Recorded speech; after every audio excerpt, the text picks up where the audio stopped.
ನಟ ಸಾಹಸ ಸಿಂಹ ಡಾಕ್ಟರ್ ವಿಷ್ಣುವರ್ಧನ್ ಸ್ಮಾರಕ ನೆಲಸಮ ಮಾಡಲಾಗಿದೆ.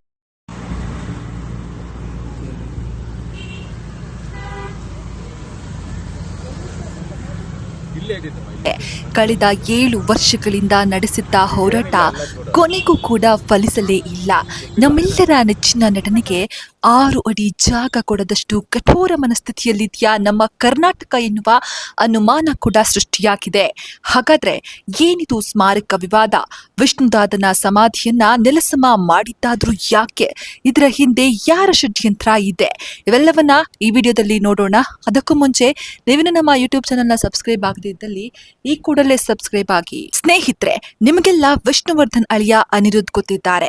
ಇವರು ಕಳೆದ 7 ವರ್ಷಗಳಿಂದಲೂ ಕೂಡ ವಿಷ್ಣುವರ್ಧನ್ ಸ್ಮಾರಕಕ್ಕಾಗಿ ಹೋರಾಟವನ್ನ ನಡೆಸುತ್ತಿದ್ರು. ಅಲ್ಲದೆ ಸರ್ಕಾರ ಮೈಸೂರಿನಲ್ಲಿ ಸ್ಮಾರಕಕ್ಕೆ ಜಾಗ ಕೂಡ ಕೊಟ್ಟಿತ್ತು. ಅದೇ ರೀತಿ ಬೆಂಗಳೂರು ಹೊರವಲಯದಲ್ಲಿ ವಿಷ್ಣುದಾದನ ಸ್ಮಾರಕವಿತ್ತು. ಈ ಜಾಗ ಹಿರಿಯ ನಟ ಬಾಲಣ್ಣನ ಕುಟುಂಬಕ್ಕೆ ಸೇರಿತ್ತು. ಅಂದ್ರೆ ನಟ ಬಾಲಣ್ಣನವರ ಬೆಂಗಳೂರಿನ ಹೊರವಲಯದಲ್ಲಿ ಅಭಿಮಾನ್ ಸ್ಟುಡಿಯೋದಲ್ಲಿ ಈ ಸ್ಮಾರಕ ಇತ್ತು. ಈ ಸ್ಮಾರಕದ ವಿಚಾರವಾಗಿ ಬಾಲಣ್ಣ ಅವರ ಕುಟುಂಬ ಹಾಗೂ ವಿಷ್ಣುವರ್ಧನ್ ಕುಟುಂಬದ ನಡುವೆ ಜಟಾಪಟಿ ಇತ್ತು. ಈ ಕೇಸ್ ಕೋರ್ಟ್ ಮೆಟ್ಟಿಲು ಕೂಡ ಏರಿತ್ತು.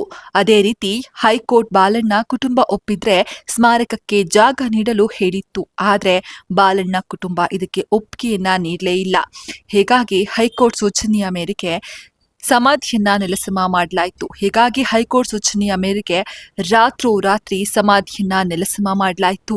ಇನ್ನು ಇದನ್ನ ಖಂಡಿಸಿದ ಅಭಿಮಾನಿಗಳು ಸ್ಟುಡಿಯೋದ ಹೊರಭಾಗದಲ್ಲಿ ಪ್ರತಿಭಟನೆಯನ್ನ ನಡೆಸಿದ್ದಾರೆ.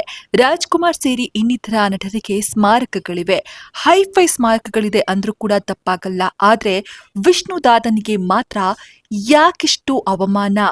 ಇವರ ವಿಚಾರದಲ್ಲಿ ಯಾಕಿಷ್ಟು ಭೇದ ಭಾವ? ಇವರ ಮೇಲೆ ಯಾಕಿಷ್ಟೊಂದು ದ್ವೇಷ ಇದೆಯೋ ಗೊತ್ತಿಲ್ಲ.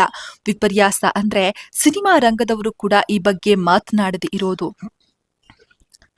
ವಿಷ್ಣುದಾದನ ಹೆಸರನ್ನ ಬಳಸುವ ಕೆಲ ನಟರು ವಿಷ್ಣುದಾದನ ಹೆಸರಲ್ಲಿ ಫೇಮಸ್ ಆಗಿದ್ದು ಕೂಡ ಉಂಟು. ಆದ್ರೆ ಈಗ ಈ ವಿಚಾರದ ಬಗ್ಗೆ ಯಾವುದೇ ಪ್ರತಿಕ್ರಿಯೆಯನ್ನ ನೀಡದಿರೋದು ವಿಪರ್ಯಾಸವೇ ಸರಿ.